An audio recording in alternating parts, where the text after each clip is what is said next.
If you want to have success, then you have to earn it and you have to deserve it. If you didn't put in the work, then you don't deserve for that show to be great. What we want to open up with you, my dear brother, is the production of the show. The DNA World Tour, which I think is probably one of the best tours that you guys have ever done. This one feels very special. This is my favorite show since Millennium, probably. I'm having a blast every night. I'm looking forward to hitting the stage every night.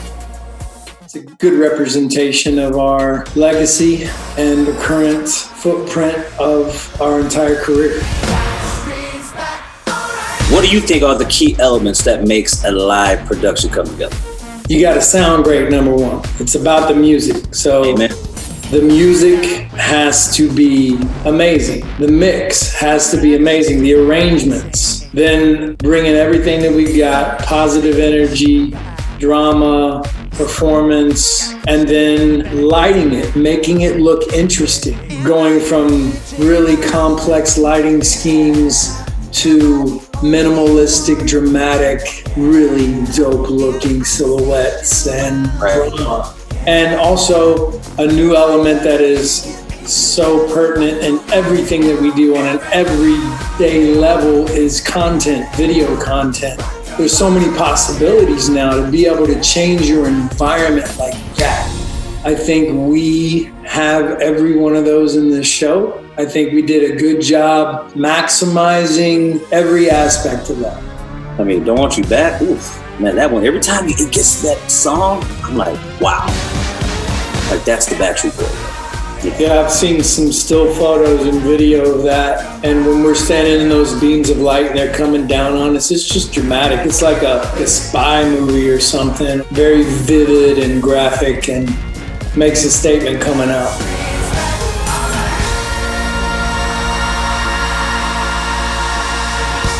You always stayed late, and you always wanted to challenge not only us, but the lighting director at the same time to make sure that are we getting all the right looks, right? So lighting was such a staple in the show. As a group, what is your process of defining that part? Each number should look different.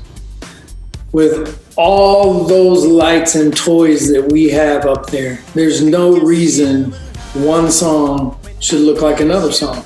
Right. And it shouldn't look like the other song because it doesn't sound like the other song. It doesn't feel like the other song, so it shouldn't look like the other song.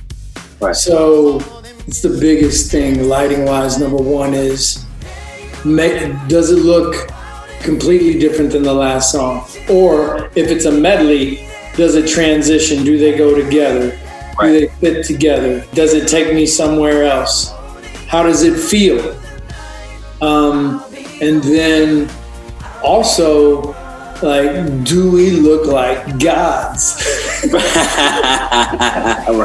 right, exactly. No, I mean, do we look otherworldly? Is it dramatic? Does it make you feel something? That's the most important thing. And, you know, I'm preaching to the choir right here. We talk about this all the time, but you're asking me, so I'm telling you, yeah. How's it feel? Does it look the same as the other song? Are we getting the most out of this? And does it look how the music feels? Being with you guys for so long, I think there have been many times where I saw the magic. I mean, look, it's pure magic that whenever you guys come together in a flow and in a rhythm, it's super amazing to see. There are nights when it's effortless. You're in the moment, you're not thinking, you're not worried, you're having a blast, you're in your bliss. We want our energy before we take the stage to be unified. We want to be in the zone. We want to become one. But when you're out on the road, and you've been out on the road a long time, you're looking at these same four guys every night. Sometimes you hit a wall, and sometimes you have to push through that. And it might just be one night, but as soon as those lights go down, you hear that music, and you hear those fans roar. Bam, it's like a shot of adrenaline right to the heart. But, you know, some nights we don't have great shows. Some nights I'm like, damn, I messed up. How did I mess that up? How long have I been doing that move and I messed that up? And sometimes one of us will mess up and look out their peripheral to see if anybody saw it, and we'll all be like, you saw that? You saw your dog?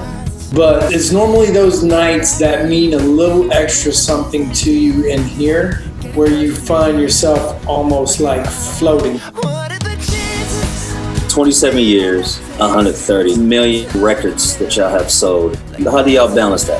How do you balance being a dad, a performer, a Backstreet boy? How do you still stay humble after all these years? Childhood friends that have been my friends forever, still in my life, telling me the truth. A good woman by my side, 20 plus years, longer than I've been in the group. The 4 other guys, we hold each other accountable and getting each other's asses when we're acting like idiots, you know? And then realizing that in the entertainment business, you know, it's always the newest and the next.